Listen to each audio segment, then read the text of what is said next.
A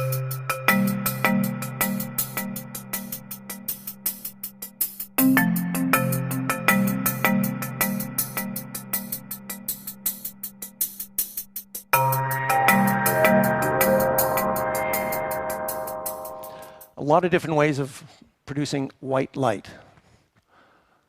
Bicolor was one of the first ways, well, actually one of the first ways was that straight RGB. Mix RGB together, you end up with white. It's not anything you can photograph with because there's no volume of white spectrum that's going to reflect. It's basically 3 bands, red, green, blue. So that never worked. But the bicolors, they worked to a certain degree, but as you blended them, you got into trouble. If you just stayed in the 32 range and the daylight range, didn't try to blend them, you're most probably going to be fine. RGBW, having a single white, it works to a certain degree. You've got a full spectrum white, and then let's say if it's in the tungsten mode and you want to take it into the daylight, the challenge there is you're pushing in a band of blue. So mathematically, it looks great that you're going into the high Kelvin, but I'll show you what happens spectrally. You just don't have the volume of spectrum to reflect back those essential tones that you're looking for. RGB, WW, or CW, cool white, warm white, we're thinking of redefining that because there's no standards for any of the stuff we're talking about. We're thinking of calling it RGB TD. There's a lot of confusion with the W's. Sometimes they use WW and they mean they've got 2 whites. Sometimes they mean they just have a warm white. It's very confusing. So we said we're going to go TD, tungsten daylight. Leave it at that. There's another system where you just slam in a whole bunch of different wavelengths and hope that you're going to fill up that spectrum. And the more spectrum, the more color points you have in there, by golly, you're going to get a spectrum out of it. Yeah. So it makes theoretical sense, yet when you look at the response curves of different cameras, you're going to have a different outcome on every different camera, even taking this approach. So bottom line, white light is not all the same. And as cinematographers, choosing your instrument, you need to be aware and conscious of what you're working with. You need to understand it. And these are the questions you have to ask the manufacturers. What exactly are you producing here? What kind of white light is this? And then you need to do your camera tests. So here's an illustration of 2 whites versus a single white at 3200. The red line, orange line, is 3200, single white. And you can see how the 2 whites have a much fuller spectrum. It reaches further out. There's a lot more color information that's coming back to the camera.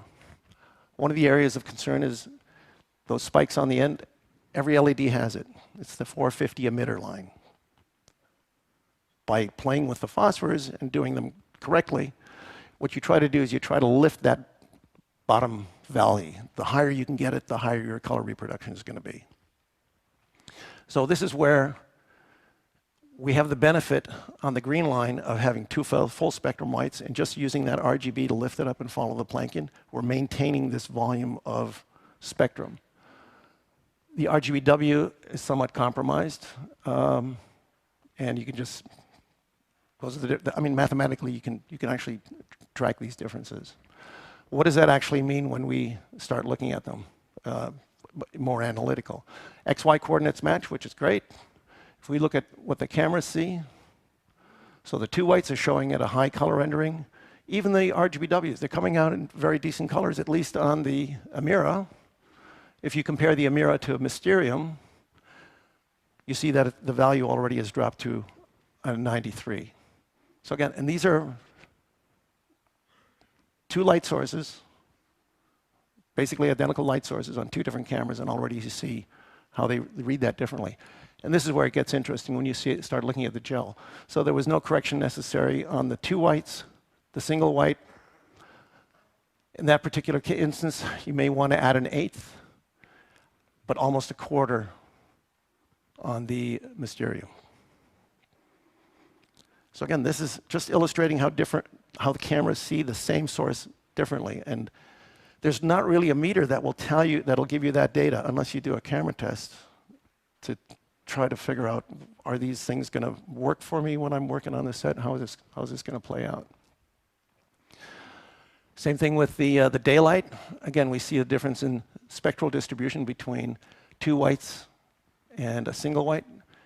And whenever we try to go for any spectrum, the smoother we can get it, the broader we can get it. That's sort of the goal.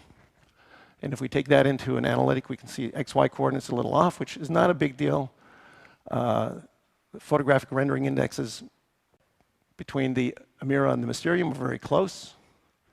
And when we look at the correction, they both approximately had the same correction between the Mysterium and the Amira. So again, so what applied in the tungsten, where you had a bigger separation, now in the daylight it's a much closer relationship.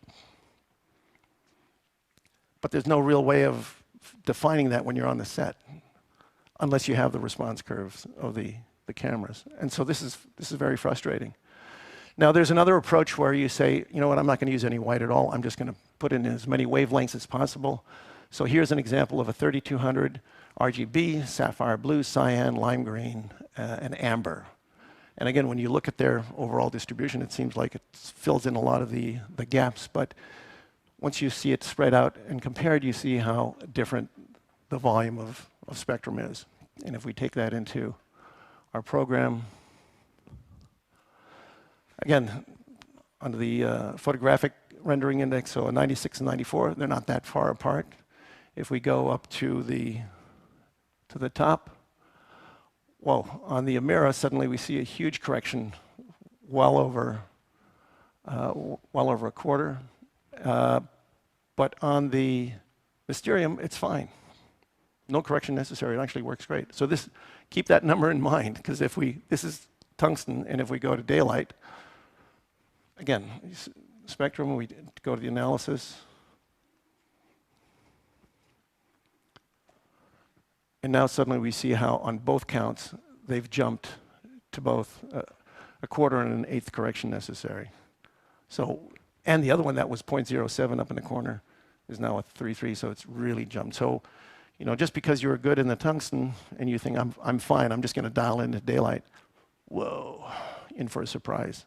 So these are the kinds of things that even surprised us as we're doing this. And the more we're thinking about it, going, oh, damn, well, what are you trying to target when you're making this light? We're dealing with a discontinuous spectrum. How do you put it out there and can honestly say to a cinematographer, I think you're going to be all right. It's going to be fine. It's not.